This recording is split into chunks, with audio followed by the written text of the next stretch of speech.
I spent a time with a group of scholars putting and analyzing the Exodus story, an Exodus seminar recently. And so the Exodus story is a very interesting story because it's what would you say?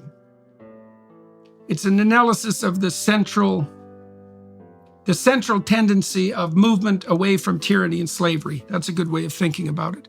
So the possibility of tyranny and the possibility of slavery are possibilities that present themselves to everyone within the confines of their life, psychologically and socially. You can be your own tyrant with regards to the imposition of a set of radical doctrines that you have to abide by and punish yourself brutally whenever you deviate from them. And we all contend with the issue of tyranny and slavery.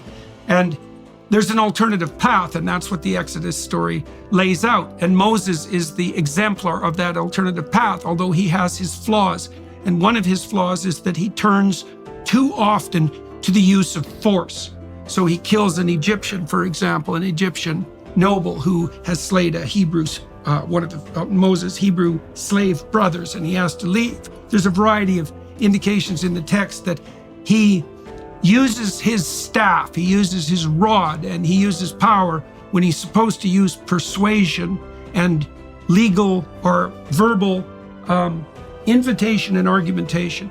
And this happens most spectacularly right at the end of the sojourn. So Moses has spent 40 years leading the Israelites through the desert, and he's right on the border of the promised land. And really what that means at a more fundamental basis is that he's at the threshold of attaining what he's been aiming at, what he's devoted his whole life to. And he's been a servant of that purpose in the highest order. And the Israelites are still in the desert, which means they're lost and confused. They don't know which way is up. They're still slaves. And now they're dying of thirst, which is what you die of, spiritual thirst, if you're sufficiently lost. And they go to Moses and ask him to intercede with God. And God tells Moses to speak to the rocks so that they'll reveal the water within. And Moses strikes the rocks with his rod twice instead, right? He uses force. And so God says to him, you'll now die before you enter the promised land. It's Joshua who enters and not Moses. Okay, and you might wonder why I'm telling you that story.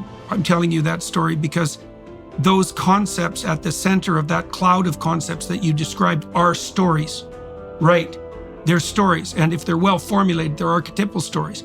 And this is an archetypal story that's illustrating the danger of the use of compulsion and force. And so one of the problems you're obviously obsessed by and that I'm trying to solve is, what do we do as an alternative to tyranny? Whether it's for a utopian purpose in the future or maybe for the purpose of like conservatives censoring music lyrics they don't approve of. And one answer is we don't use force. We do the sort of thing that you and I are trying to do right now, which is to have a conversation that's aimed at clarifying things. And so that's a principle that's something like the consent of the governed, right? It's something like, but it's also something like you have the right to go to hell in a handbasket if that's what you choose. And as long as you don't, in doing so, you're not in everyone's way too much. You have the right to your own destiny, right? And so, and you don't get to use power to impose that. That's the other thing that worries me about what's going on the utopian front, because the problem is, once you conjure up a climate apocalypse and you make the case that there's an impending disaster that's delayed, and you might say, well, delayed how long? And the response would be, well, we're not sure, but it's likely to occur in the next 100 or so years, which is pretty inaccurate. You now have a universal get out of jail card that can be utilized extremely well by power-mad psychopaths. And they will absolutely do that because power-mad psychopaths use whatever they can to further their cause.